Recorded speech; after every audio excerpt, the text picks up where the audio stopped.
And we good. Fight fans, what's going on? Welcome back to Boxing with Chris, back again to talk that boxing again. I'm here with my sparring partners and my co-host. We're going to debate and talk some boxing today. Talk to me. What's going on, man? It's David from PYP Boxing. You know what it is. Dallas, Texas, representing by way of Brooklyn. Just in the house, man. I'm ready to talk about some stuff, bro. We had some big time surprises last week, man. And there's a lot going on right now, Dave. Yeah, bro. We got a good show ahead for the fans today. Talking some Jaime, my boy Jaime Munguia, man. Took a bad one. Took a bad one this past weekend. You know, a lot of mixy stuff. Special guest Blair Cobbs should be joining us. Hopefully, flyweight contender Andy Dominguez should be as well. The heated face-offs between David Morrell and David Benavidez. Obviously, the biggest fight of the year ending 2024 in Tyson Fury versus Alexander Usyk for the unified heavyweight championships of the world. So we're going to talk about it all, ladies and gentlemen. Hoping the Blake Cobbs come on. We're going to give him a couple minutes. Get the like button, subscribe. If not, we'll just be moving forward. If anything, let's just move forward. My guy, Jaime Munguia, man, suffers a knockout loss to Bruno Sarace this past Saturday in Tijuana. It was bad, man. A fight that he was up big on the cards. He knocked him down in the second. He knocked him down in the second round. And the things I took from this fight, Bruno Sarace was coming off a 1-year layoff. He's a natural 160-pounder going up to 168. He was undefeated. That was his first fight out of France. And he only has 4 knockouts and I forgot how many fights. Like 20, 23. So it was bad. Bro. Reggie, roll a clip, Reggie. Roll a clip, my boy. It hurt. Right? Exactly. Munguia took a round off and then came back and finished him. Oh, my goodness! Munguia goes down in round 6! One more time, Reggie. Play the clip one more time. You got to get over it. You just got to see the hurt. Maybe you get over it because I was hurt. It's my guy, Jaime. I got my personal fight. I'm going to give you a quick. The personal fight is Shakur, Jerron Ennis, Jaime. I like Bam. And I don't have a fifth one, but that's usually like the 4 that I kind of like put everything away for. Like sometimes I could be a little biased for, but anyways, my boy. Right? Exactly. Munguia took a round off and then came back and finished him. Oh, my goodness! Munguia goes down in round 6! So talk to me, Dave. What did you think? He gets knocked out. Not only that, the count was fast. That was crazy. Okay, he was trying to get home. Bro, I did. We did a video on it, and I put one of those stopwatches on the fucking video. When Jaime was up, you put a stopwatch on the video. I put a stopwatch on the video, bro. As soon as he went down, that motherfucker started counting, and Jaime was up. When the ref stopped it, that was a full 8 seconds. But I'm not gonna lie, he was on Queer Street. Though. He was dazed. I think he most around. He probably does get finished on his feet if he continues that. I think so. Let's not. He didn't complain either. He didn't protest it. You know what I'm saying? Like he didn't say, "Yo, what the fuck? What are you doing?" He didn't do any of that. So. Who's here? Blair's here. Blair's here. We got the man. All right, 3, 2, 1. We are bringing him on. The man, the myth, the legend. Blake Cobbs, welcome, my boy. What's going on? How you doing? Woo! It's Blair the Flair, the most exciting man in boxing, the craziest hair in boxing. Let's get it. Let's get into this. What are we talking about today? Talking about you, man. Talk to me, man. You was out there in Germany. You was acting bad. You was with the Grays. Talk to me. How was that for you, man? Yeah, man. It was a great experience. I got to meet some great people. I got to meet some new faces and some old faces, and it was just a wonderful experience. And my man Terrence Crawford and Sean Porter, which are like truly great athletes and truly great mentors of my career. They presented the belt that I was supposed to get from the AB fight. It's the People's Champion WBC belt. That was sponsored with Don King Promotions, and it was just a wonderful experience to be alive for that moment and to just seize that moment. That's good, man. That's good. Talk to me. So you're still with Don. So how do you? What's going on? What's next for you in 2025? Was we seeing you in the early first part in the early first quarter of the year?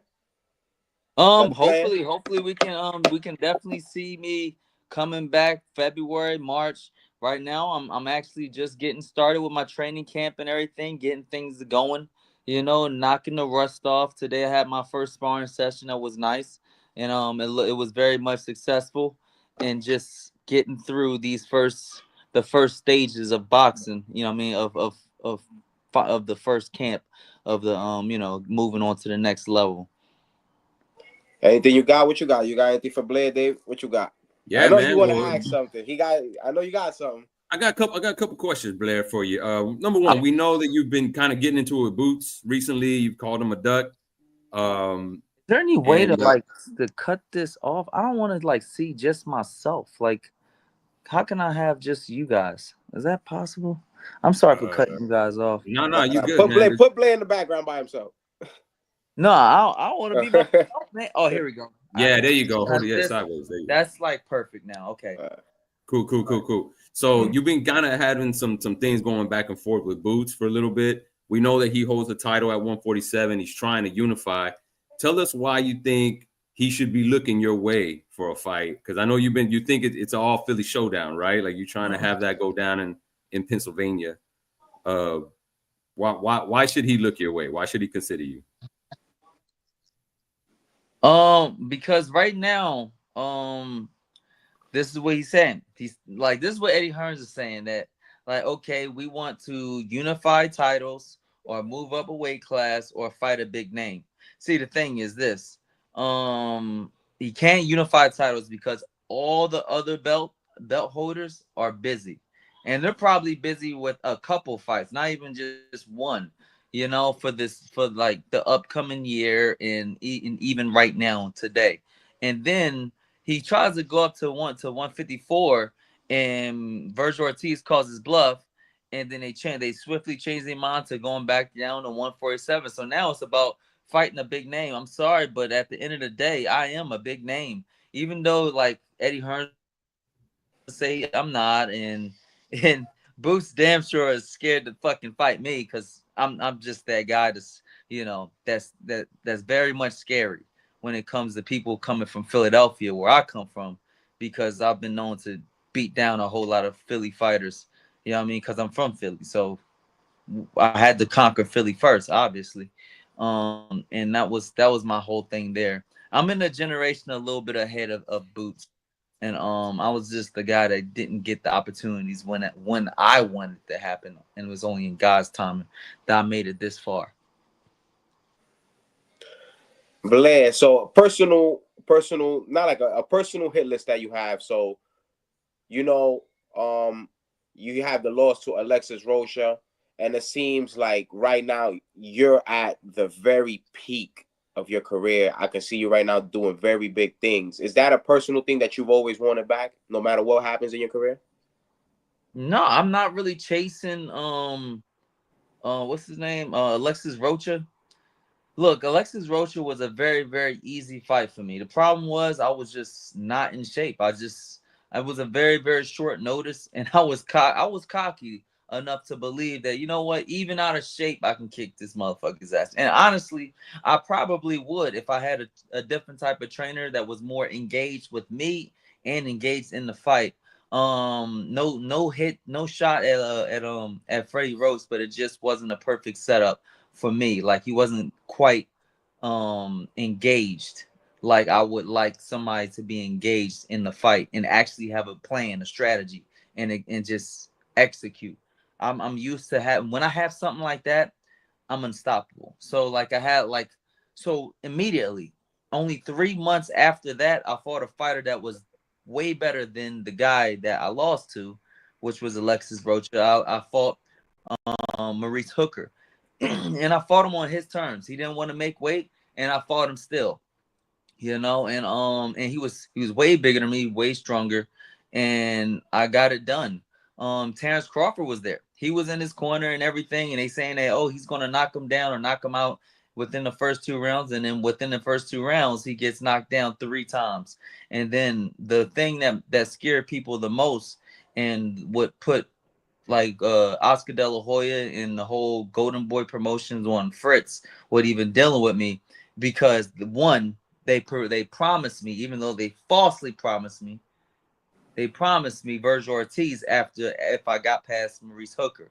But the way I looked at like with Maurice Hooker, it didn't look so good for Vergil Ortiz. So they just figured like they wouldn't say anything in silence for like years. You know what I'm saying? And I had to go through all kinds of like legal stuff to get free from that. The moment I got free from that, I was able to make the deal with Adrian Broner.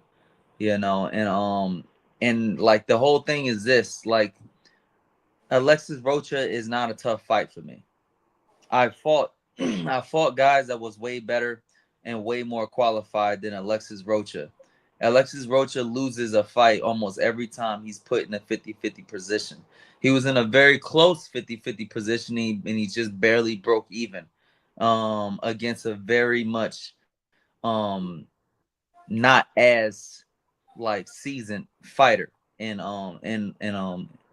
Curiel. So it's just one of these things that I don't really care.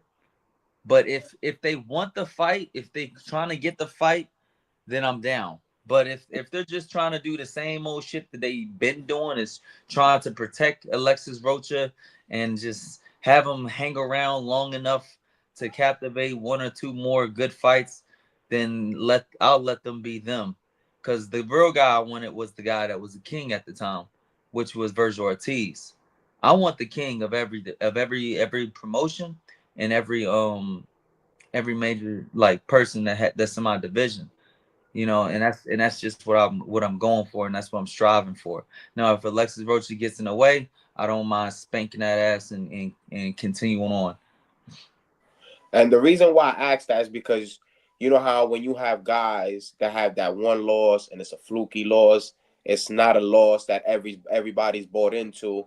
I bring into example like a Teofimo Cambosis. Like right now, like I said, you're at the peak, so you're stringing a good set of wins for yourself. So now your fans probably like aren't going to be satisfied. Like my boy just need to get that loss back with Rocha, man, because you know it's just not saying well with some of your fans. It might even be some of your fans that also want it. Like me, one of your fans. I've always said I'm one of those guys. Usually, if he has one of those questionable losses, I've always felt like you got to get it back. Absolutely. And look, I do this for the fans. I'm the fan fighter. You know what I mean? That's why I got the People's Champion belt. So like being the People's Champion belt and being the guy that's not afraid to speak the truth to like what's going on in boxing and like what's going on with these fighters, ducking and dodging like they've been doing. I don't mind going ahead and running. The whole thing is Golden Boy and Alexis Rocha should need to run that back. You know what I mean? They're trying to just play the game though. You know, and that's a lot of times that's out of my hands. And that's all the problems with boxing when it comes to matchmakers and promotions trying to like strategically make moves to like get themselves to a title and not really deserve it. I mean, that has nothing to do with me. Now, if they're willing to run that back and take that gamble, I'll take the call is open. Okay, it sounds good. I got any of my co-hosts, my guest, Fight Night X. We just brought him on. Dave, any questions for the man, the myth, the legend? Fellas, what it do? Y'all know what it is and who it is, man. Fight Night X, Four Corners Boxing, and we got Blair. Woo! The Flair in the building. Blair, what it do, man? How you doing? I mean, I'm happy to be on. How's everything? Let's get Rocking and rolling. We seen you down over there at the WBC convention, man. We talked to those guys, man. They told them what's up. They gonna get you into some contention fights over there at the WBC welterweight. What's going on, Blair? Yeah, well, the WBC is a little bit different than all the other. WBC, excuse me. Yes. Yeah, the WBC is a little bit different than all the other conventions. But I have gotten a promise. All I need to do is just continue fighting and just stay a little bit more active. I already have all the accolades that I need. You know what I mean? I have the NABF junior. I have the NABF full title that I've captured. I've fought for those titles. Like I made a successful we call it defense, and I won the NABF People's Champion with fighting Adrian Broner. Like I have all the qualifications for a top 5 ranked fighter. The only problem is consistency. The moment I string together two fights, like within a year, 2 to 3 fights within a year, they'll knock me up to top 5, top 3. And there's no reason why not. You know, it's just like okay, like when you think about the welterweight division, there's only a few names that really come up, and my name comes up, you know, and it's due to a lot of hard work and a lot of fights where like my back is against the wall, and I'm willing to speak something and make it happen. What's up with talking about you should fight Karen if you want your shot at Boots? I mean, you've been talking about Boots for quite some time, Blair, and they don't want to give you the opportunity. Now he's saying beat Karen and then get that shit. You just finished saying Golden Boy did the same type of shit to you. You know what I'm saying? Promoters make a lot of promises for you beat this guy, fight this guy, but then when you beat them, you don't get your shot. Yeah, and that's exactly kind of like what it is. Eddie made a false, fake, thing like that. Like, yeah, you should beat Karen. Okay, I'll beat Karen. Then what? Like, what you like? The thing is, right? When I said okay, and then what? Who next? Like, am I going to get the Boots fight? He stumbled even on the idea of fighting Boots or Ben. He literally, matter of fact, he wanted to talk Ben first. You know what I mean? Because he know my eyes ain't locked on his ass. You know what I'm saying? I don't really care that much for Ben as much as I do Boots. Because if you beat Boots, game over. Game over. There is nobody left in the welterweight division that should ever be in question about like who can beat me at that time. Like it's over. The game is over. Boots get caught with a crazy ass exchange punch that he can't counter and he can't see coming. And guess what? I'm 10 times stronger than the motherfucker he had a hard time with. Like just put like that, you know. Like boom. Okay, you know how strong Adrian Broner is? Manny Pacquiao couldn't even knock him down or knock him out. Nobody could knock him out. Nobody. And within 2 rounds, I was able to rattle everything in Broner. Like, boom. It's probably one of the most like devastatingly damaging like one punch power than in all of boxing. It's where a person lost a tooth, lost a shoulder and an elbow all in one hit. You know? He's out here.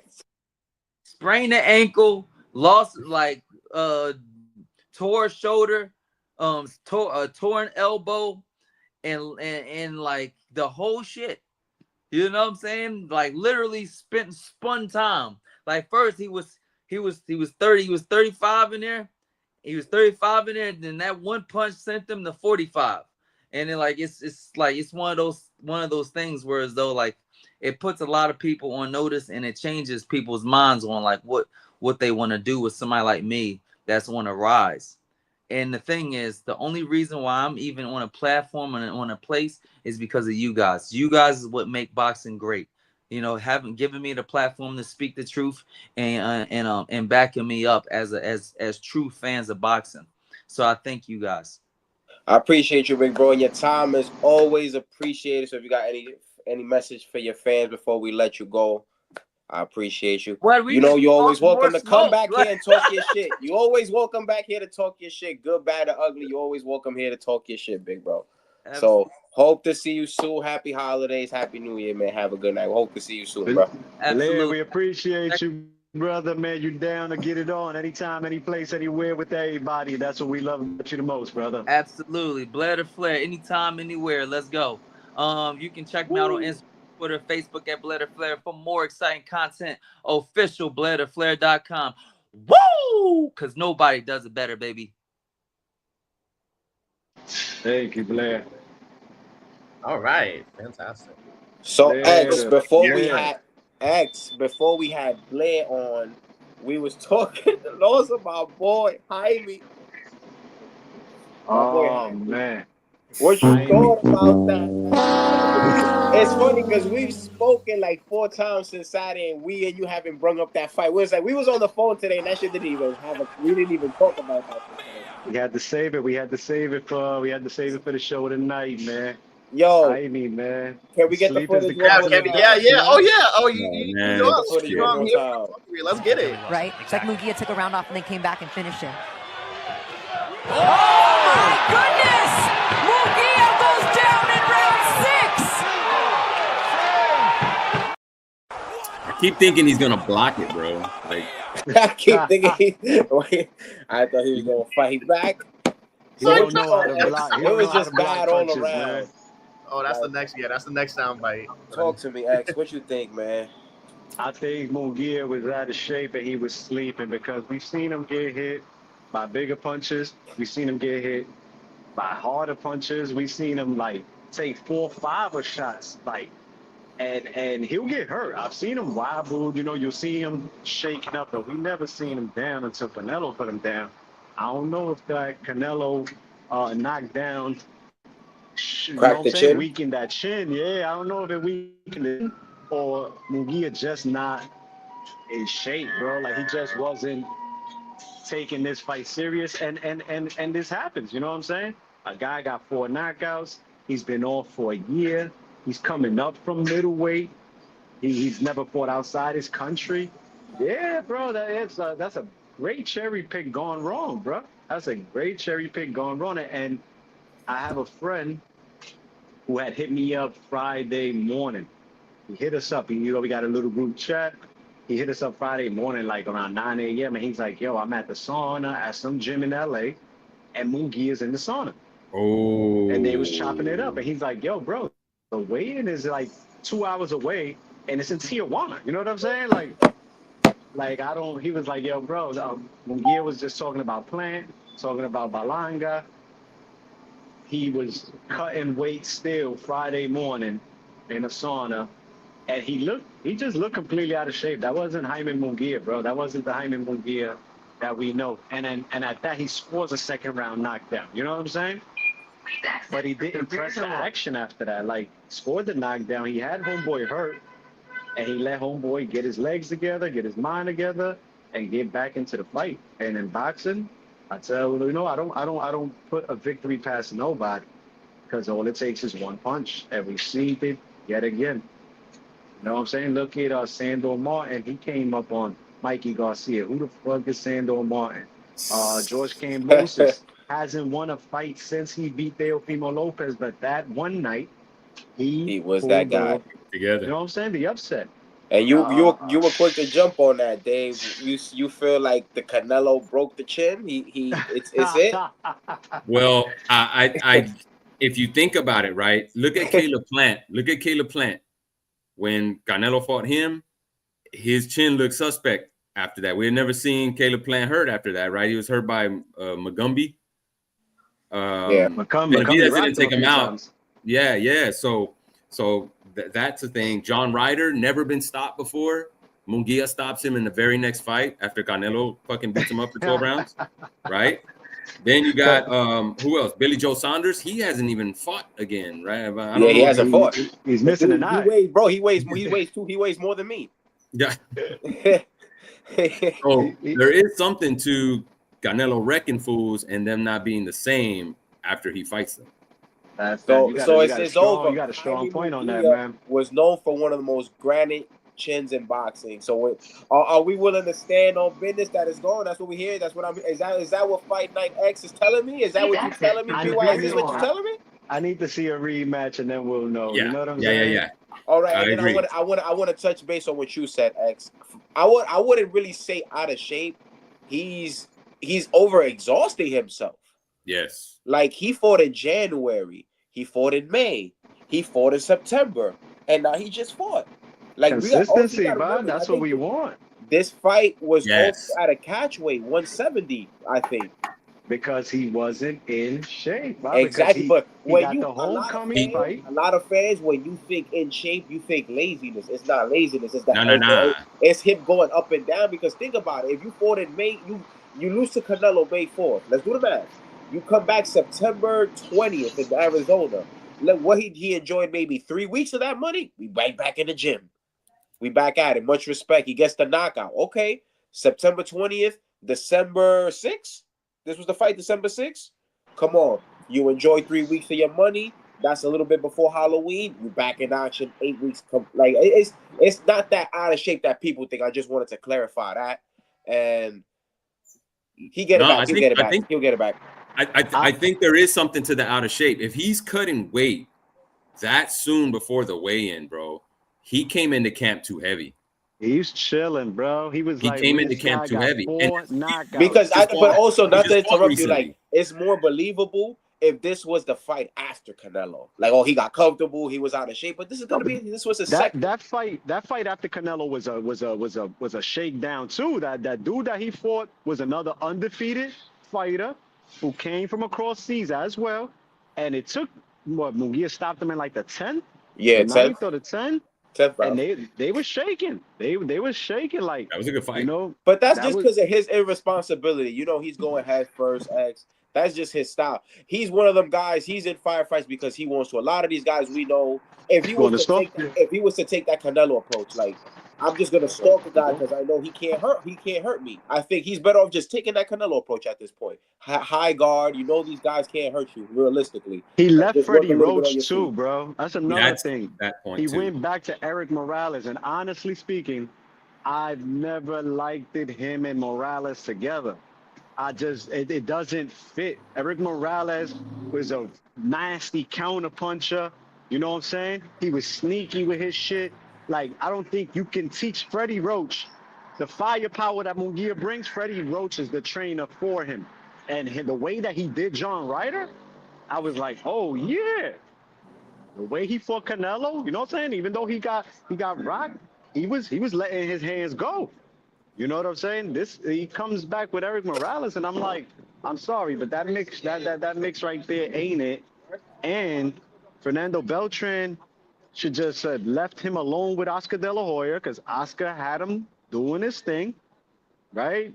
I mean, I heard he's still in association with Golden Boy, but now you over at Top Rank on ESPN. I don't know exactly what the business move there was. I think it's just a percentage contract. They don't have his rights. They'll just have percentage wherever he go. I think like he'll go to PBC tomorrow. Golden Boy will still have some type of rights onto the table. Let Oscar manage that man. Let Oscar match that man. Oscar was doing perfectly fine. I don't put him back in another 44 fight on witness protection, bro. Yeah, man. Don't do that. But not to cut you off, Dave. You also jumped at that. What you feel? So you feel that what? He should have stayed with Freddie? Yes. I thought he looked good under Freddie Roach. We know Freddie Roach is an offensive coach, right? He's more about offense. But Munguia seemed to set up his offense a lot better, which plays into his defense. If his offense is going on all cylinders, it's hard for him to get, he's not getting into firefights as much. And he knows when to turn it up and he knows when to set it up. And I think Roach was a really good blend for him. And unfortunately, I think the whole reason why they even split up was because Munguia likes to train in Big Bear. He had bought a gym up there, and Roach doesn't want to leave Hollywood. So that was kind of the reason. That's what they say was the reason for the split. I think it was a bad move, man. Because Eric Morales, that's my favorite fighter right there, bro. That's my dog. Yeah, man. That's my dog, man. That's my guy. I got an Eric Morales shirt, man. I always wear it when I go to Vegas. Word. That's my guy, man. But great fighter, maybe not a great trainer, man. At least not with a Munguia. Like, yeah, like I think he could train like a Canelo counterpoint. Like, it's at Munguia's head first. Also, like, I feel like Freddie Roach used his weaknesses to make his strength. Yes, like come forward, but don't let your hands go too much, because he doesn't have the fastest hands in the world. Also, but a little bit staying on that topic. Puerto Rican super middleweight contender Edgar Berlanga chimed in saying that Munguia fumbled the bag. So definitely this fight doesn't happen 2025 now. I don't believe it'll happen this year. It's still plenty of time for it. He just You got think so? Because you know prolonged. what it is? You know, now guys with these knockout losses, you already looking at a 5-6 month layoff, and now he's talking he wants his rematch. I'm gonna give you a benefit of the doubt. It's December, January, February, March, April, May. That sounds like a maybe second. He'll fight maybe the week after Canelo. So that's 5 months. I mean, if he wants to just recover 6 months and then fight and then come back September, but then he doesn't want to take almost a year off. Let's see how that goes, because you know knockouts are kind of shady. But if he fought 4 times this year, then he's well off with a 2-fight next year. But it has to be he could do it. It has to be that you run it back with this guy, and then it's somebody major. It's you run it with Berlanga, you run it with Plant, you run it with a Charlo. Like, you get yourself a big fight after that. But you think it still has pizzazz the fight though? Now that he got knocked out, I still want to see them fight. You know, a guy getting knocked out or a fight always loses a little pizzazz. When people forget, when did Floyd fight Pacquiao? After he got knocked out. Exactly. Literally, the fight after getting knocked out on my brother's birthday, December 8th, they fought May 2nd that very next year. Let's not act like it doesn't happen and that takes away. It does take away. So you're telling me right now, if they fight the week after, let's say 3rd week of September after Independence, and Berlanga knocks out Munguia, what's the first thing people are going to say? Munguia has been stopped. Say what y'all want to say. Say what y'all want to say. Styles make fights. And fights are fights, bro. You lose today, you win tomorrow. You lose tomorrow, you win today. Like, it's not like it's that, boxing. bro. He has to. So what you think? What you think, Dave? It lost some sizzle when you open that fight bottle. A little bit. A little bit. I think it lost a little sizzle. I still want to. I'm with X. I still think I want to see it. I still want to see it, but let lost some sizzle. Can we be realistic? That fight has lost some sizzle. Yes, for sure. For now.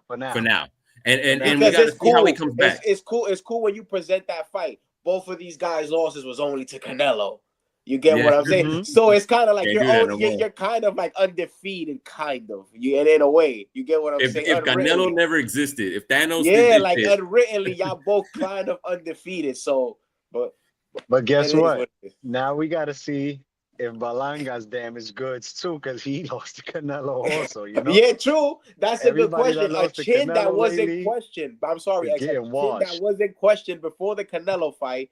He took a hard left hook. X feels like it was a flash knockdown, and I'm like, he took the shot better than Munguia's knockdown. Is that Munguia took a 3-punch? I got the video live on my phone. I was there live, X. We could put the video. I was there. He took a nasty 3-1. And his arm was behind his fucking his leg was twisted. Berlanga hit the floor, pounded his fist because he was clearly still he was still focused. He was still there. He was like, I bet I just hit the floor. And then when he got up, Nello ripped him with like 4 or 5 shots on the ropes. He fought his way out them ropes, and that was that. He held his knockdown better than everybody else as of late. That I'll give you, but we got to jump into the next shit. So we got February 1st, one of the best fights in boxing, the battle of the David Morrell versus David Benavidez, and they had an intense face-off in David Benavidez' gym in Miami, Florida. Reggie, roll the clip. What happened? What's going on?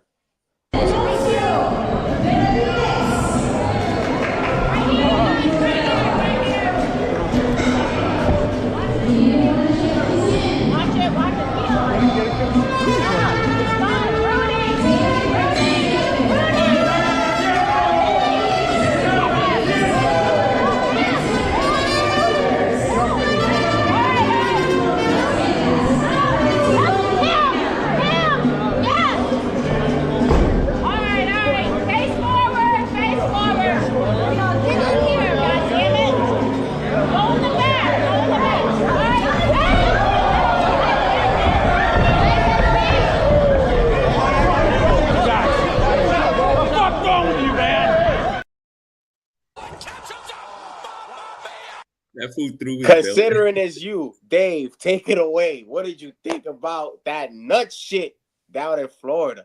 Man, I think they're just hyping the fight up, bro. You know what I mean? They're trying to hype it up. They're trying to hype it up. But he ain't shake his hand though. Why was that? Hey man, That's the you. story. That I'm was gonna the fight you, script, bro. man. Yeah. You said what? You said what, X? That's the script. That's the script. He knew that. He knew that WBA belt was coming for him. Yeah. He threw it like a slipper though. Why he threw it? Now the only thing that's been bad now, he catches a cut on his head. Now you gonna postpone the fight. Let's be realistic. That's real goal. If you ever held the championship belt, that shit hit him across his head. We're talking definitely a postponement of this fight. But take it away, fellas. Go ahead, man. No, they just hyping up the fight. That's all. It's. I mean, does it make you want to see it a little more? Yeah, right. Yeah. Hell yeah. And something else that stood out to me, bro. Fucking Morel's. He's got some size on Benavidez, man. He's got a little bit more size on him than everybody has definitely sized him now at 175. At 175. He's not the bigger they five. were both 168 though. They both came from 168. I just didn't realize. Because you never seen them together really face together. off. Yeah, that's I give you. Yeah, true. That's true. What you think, X? Dave, you got a point there. Morel is he's tall. He's a big dude, but he's flaco. Where Benavidez is massive. You know what I'm saying? Like he got the mass. I remember when I seen the Balanga and Morel together at a press conference, and I'm like, damn, like Balanga is a little ape. You know what I'm saying? Like he's Aki, where Morel is a tall flaco. He's smooth. You know what I'm saying? He's slim, but he hits hard. You know what I'm saying? Like this is that was good. That was good promo right there, man. It was good promo. Benavidez, he was like, I'm gonna push you. You know what I'm saying? Duck real quick, Papi. I'm gonna throw this. I'm gonna count to 3, throw the belt. like the Maniac says, he threw the Kentucky Fried Chicken version of the WBA belt at him. Like, you know, it's not the official title anyway. Throw that shit. You know what I'm saying? It's a unification of the interns. And then you had your guy like, what the fuck, man? Luis de Cuba. Yeah. So it's, they old school. You know, they don't like. They trying to get out. They look at it like you need to leave. and if there's a fight for 2025 right now, like that we got our full attention, it's that one right now. You know what I'm saying? That has all eyes on it to start off the year with a bang. We've been wanting this fight for a while. Benavidez he's on my pound for pound realest fighters in the game. You know what I'm saying? Like he wants the Canelo fight, he can't get it, no problem. When Plant was talking this shit, he dropped everything. Get me the Plant fight, got the Plant fight. You know what I'm saying? Now, although Morel, you've been talking shit for a minute. I can't get nobody else right now. Make the fight. So he's down to make the fights, bro. Like, and salute to him for that one. I just, I don't know. I'm caught up right now. I'm going off the grid on this one. If you could pick a personal fight for Benavidez, other than the Canelo, and obviously other than now David Morrell, who would it be? I'm gonna start first. A fight that I wanted once he said he moved up to 175. I like sneaking with matchups. I was thinking Anthony Yard. That's a nice scrap. Him and Anthony Yard. I like it. He'll be flames out of Anthony Yard though. You think so? Too. Yeah, Anthony Yard. I don't know. Anthony Yard likes to bang. Shit on that boy. He likes to bang. Anybody that wants to bang with Benny is gonna lose, bro. You can't bang out with Benny. 175? Huh? At 175?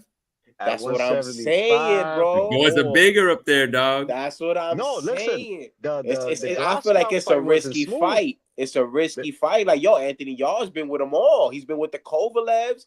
He's been with he's not stopping him. I don't think he'll stop him. If he stop him, it'd probably be like maybe be an equation of punches. Because I think he'll eat some of his shots. I believe it.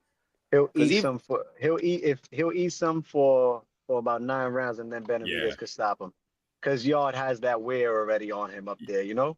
Yeah. But look at the Glasgow fight. Like, no, Benny didn't run through him, but he was beating that boy up, man. He worked him from round 1 till about round 10, where he got a little gassy, and then Glasgow did land what he did land, but Glasgow not at one point ever really attempted to shoot 5 with him and win that fight. You know what I'm saying? Because he knew that it was coming back at him. And Benavidez is fast, bro. He's fast, bro. He's fast. And if he's gonna land combinations on you, you're gonna get hit with them, bro. He's one of those guys that if you let him get, you don't step away, he's gonna hit you with 3-4 shots. You know what I'm saying? To the body, to the head, to the head, to the body, on the arms, on wherever he catches you.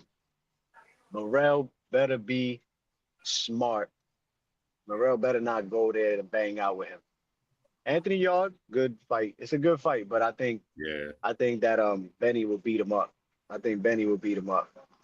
Who you like, X? Who you like, X? Who's a guy you want to see? I when they was at 168, I was rocking with Morrell, but after seeing them both in their 175 debuts, and I don't know, Morrell looked kind of shaky to me, man. I don't know if he's intimidated by Benny, man. Benny, bro, bring it, bro. I think Benny has more in the arsenal and more of the experience, but Morrell has to be smooth. He has to show us that Cuban style that we haven't really seen from him, because he's a power puncher, right? Like he's a hitter. So he's gonna have to weave shit and counter, and his counter hurts. He is hard enough.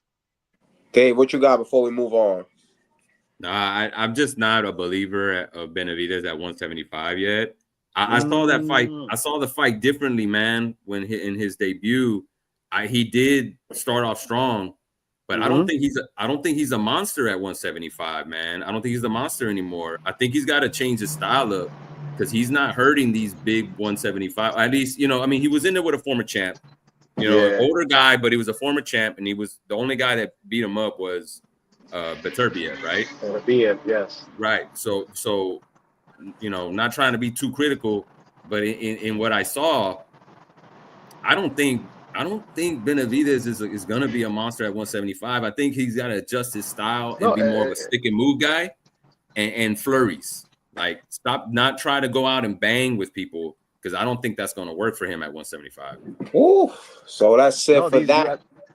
Real quick, Chris.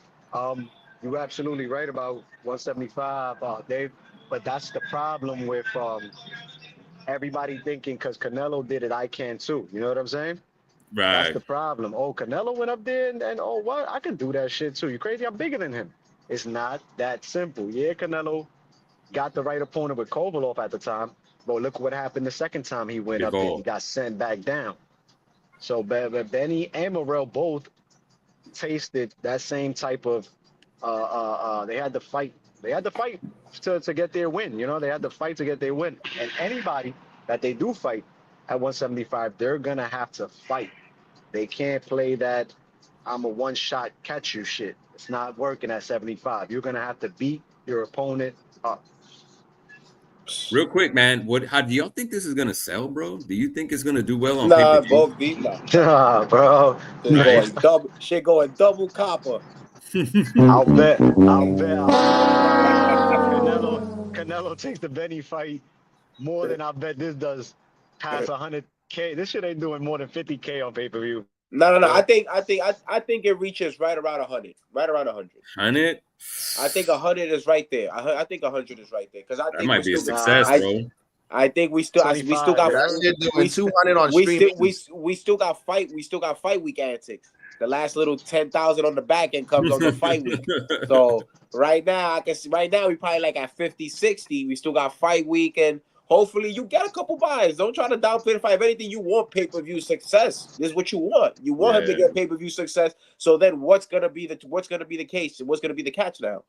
But moving on, rebate coupons on fucking whatever put them in the beer, put them in the beer cans. Give it out on the strip, whatever it works. But moving on, the rematch, the big guys, Tyson Fury, Alexander Usyk, the highly anticipated rematch of 2024 for now only the unified heavyweight championship of the world, not the undisputed, but it's kind of undisputed crown if Tyson Fury was to win.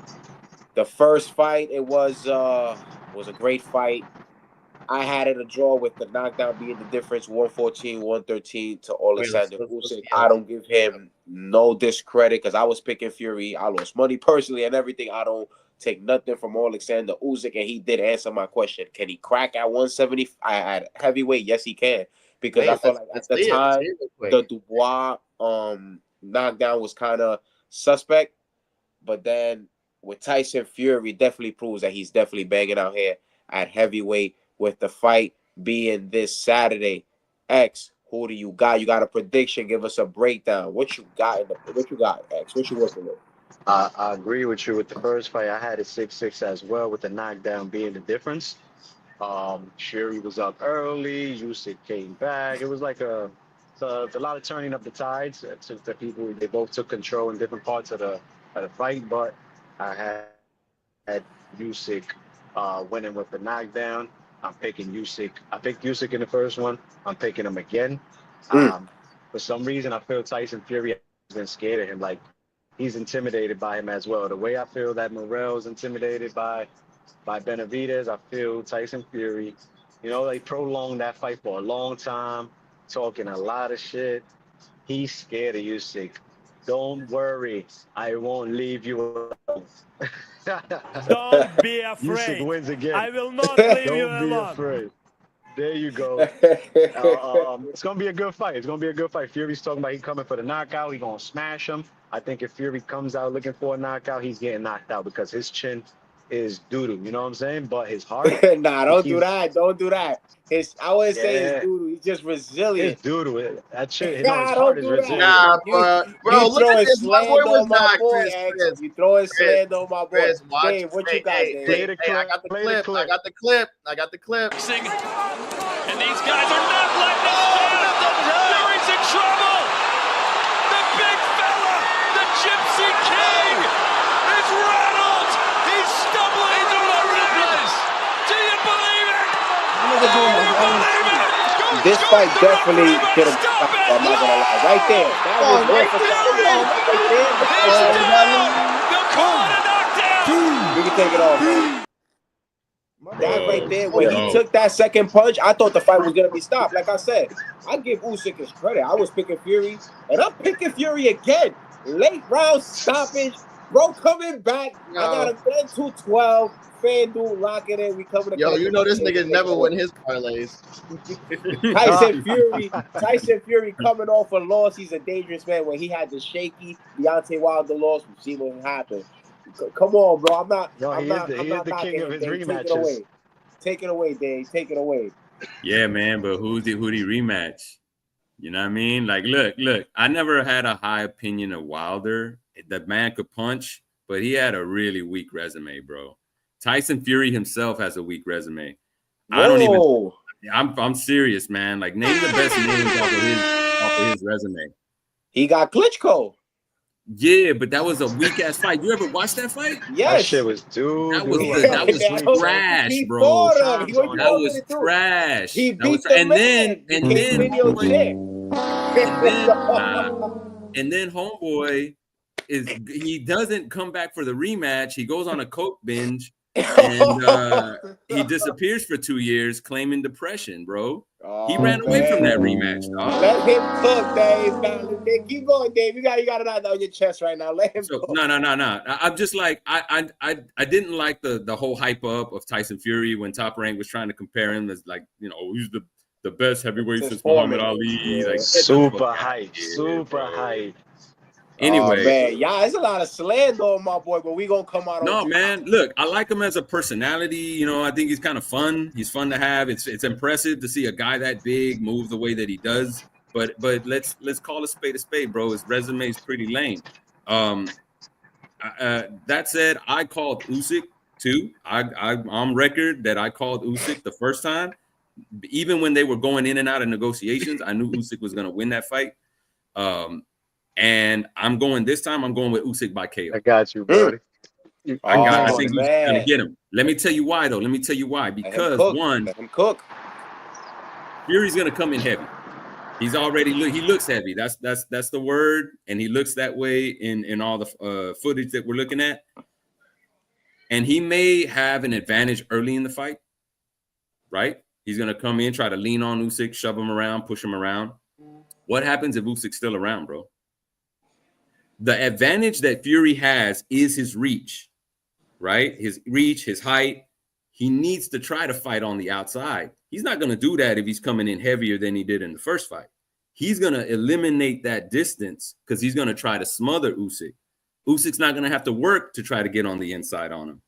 So what's he going to do? He's going to be there to be hit. If Usyk survives those early rounds, and I'm just saying if, because it's heavyweight boxing, anything can happen.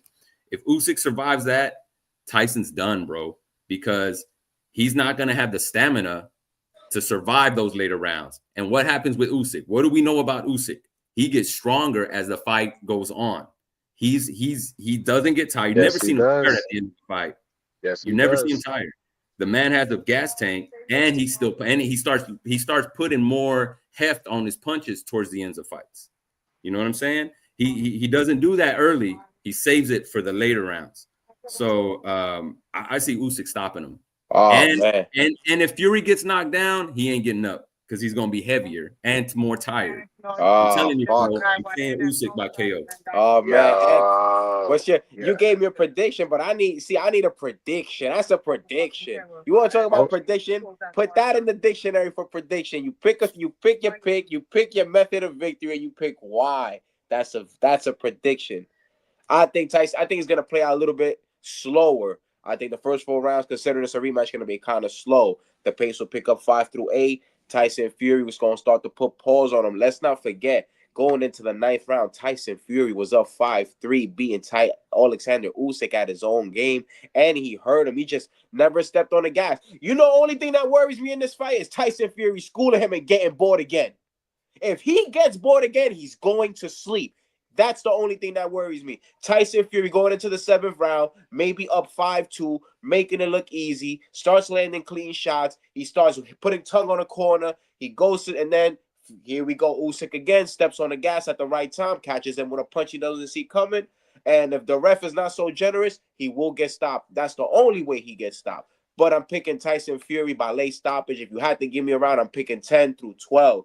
Tyson Fury's going to get it done. And if I'm Tyson Fury, this calls obviously for a rematch. Tyson Fury, you got 2 fights. You got a rematch for the trilogy, and you go after fellow countrymen for undisputed win, lose, or draw, and Daniel Dubois. That's how I feel like that's how it ends out for Tyson Fury. Don't even bother with Anthony Joshua. Those should be your next 2 fights. Obviously, you got to get the rematch, and then after that, go for undisputed with a fellow countryman. It makes all the sense at Wembley, 110,000 plus, and that's what I got. But Tyson Fury, between 10 to 12 round stoppage, man. That's what I got. Tyson Fury is coming in heavier. He thinks that's gonna work. Usyk didn't let him do that shit that he did to Steve Cunningham, that he did to Wilder, laying on him, putting his weight on him, draining them. Usyk moves around the ring too much. No, he's a master boxer. He's not going to let Tyson Fury lay on him. Usyk was the aggressor in that first fight. He's going to be the aggressor again. Tyson Fury, I don't know. I don't know if he could, keeping him down is the hard part, Dave. You know, I would hope that if he does get rocked this time, he gets finished, because not for nothing, the referees be letting him rock. Had that been anybody else when Deontay Wilder first put him down in that first fight, they would have waved the fight off right there on the spot. True. Tyson Fury gets a pass. Why? He's a champion. And then now it's credit. The way he was sleeping in that corner, when Usyk rocked him, that would have got waved off had it been anybody else. Tyson Fury gets a pass. No, and then that punch, that second to last punch before he falls the other way. That right there, like I said, it was over. I'm in the living room with my hands up like the ref. Like, it's over. Like, I'm thinking it's over, and the ref didn't stop it. So no, they don't stop his fights, bro. They let him keep going, and credit to it, right? He's the world champion. He deserves to. The one that I felt like he should have lost was the Otto Wallin. Obviously, not to cut you off, the Otto Wallin. Wallin broke his face. Split his face in half. That was off a punch, and Otto Wallin was up. Before Tyson Fury did dominate the second half. I give him that. But at the point of that fight, it was after the 4th round. Otto Wallin was up 4-1 on the cards. They don't stop Fury's fights unless that was supposed to be stopped. I've always said that, and that's why. And a quick story on that. That's the fact. I think that's one of the reasons I never got the Jorge Capetillo interview from Vegas, because that was one of the questions I asked him, and he gave me that look. Like, that fight was supposed to be stopped. Oh, no, we did a good job, bro. That fight was supposed to be stopped, bro. Like, people, I'm objective. I'm a Tyson Fury fan, but it is what it is. That fight was supposed to be stopped. That was an ugly ass. He's the world champ though, and that's first where fight with it was also his first fight with Top Rank. Let's not forget. The fight must go on. The fight must go on. That's okay, right. so I just said what's next for Tyson Fury if deemed victorious. What's next for Alexander Usyk if he's deemed victorious, and what's next for Tyson Fury? X, take it away. Anthony Joshua, I still want to see Fury and Joshua, either he wins or loses. Even though he's been stopped 2 times, Anthony Joshua? I still want to see Fury and Joshua. I got to get that. You got to get that. I mean, Joshua still is a 2-time heavyweight champion. Joshua has, like Dave said, Wilder and Fury's resumes are weak. Anthony Joshua's resume was never weak. He got to shake him with everybody, bro. He fought everybody, and he took his losses and all that, but that's what happens when you fight everybody. You know what I'm saying? And when you lose, you run it back too. Like, Joshua ain't never been scared. I like Joshua, I like his power. And Fury has that doodle ass chin, bro. You know what I'm saying? Like, I feel like if Joshua doesn't. Now Joshua doesn't. Both times that Joshua has lost is literally he's been down early and has never recovered. Down to Andy Ruiz in the 3rd round, he never recovered. This was the only time that he was out. Dubois did the same thing, and I picked Dubois. I was the only one out of everybody else. Everybody else was on the Anthony Joshua. This is the only time he's been out for the count, though, Chris. You said what? Yeah. This is the only time he's been out for the count because Ruiz dropped him a bunch of times, but he just kept getting back up, bro. No, but my thing is that he's lost the same way. He gets rocked early, and it's just like the legs have never come back, X. So you're telling me Tyson Fury can't get to that shitty chin? Because that chin, there's a question mark on that chin. There's question marks on that chin. Styles make fights, bro. And that's why that's a good fight because they can both punch. They both big dudes, and they both got doodle chins.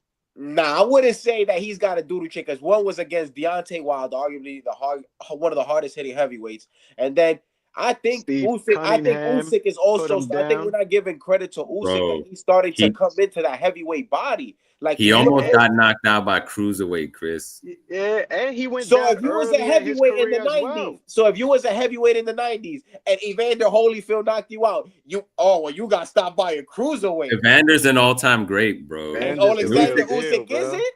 Yeah, he probably is. He's number 1 pound for pound. Because I look at pound for pound to go a little bit off subject of your last 6 fights. When I look at Alexander Usyk's last 6 fights, I'm gonna look at Tyson Fury, Daniel Dubois, and 2 fights with Anthony Joshua. That's better than Canelo. That's better than Inoue. Yeah. You get what I'm saying? That's easy. Well, and if you think about it, why did they make the pound for pound name for? You remember, you know why they did that, right? Because of Sugar Ray Robinson. So there was a way to promote fighters that weren't heavyweights. Like if everybody was the same, who would win? Yeah. Who would be the best fighter? Usyk is the very definition of that, right? Correct. He wasn't a heavyweight. He was a cruiserweight. Now he's at heavyweight, beating heavyweights.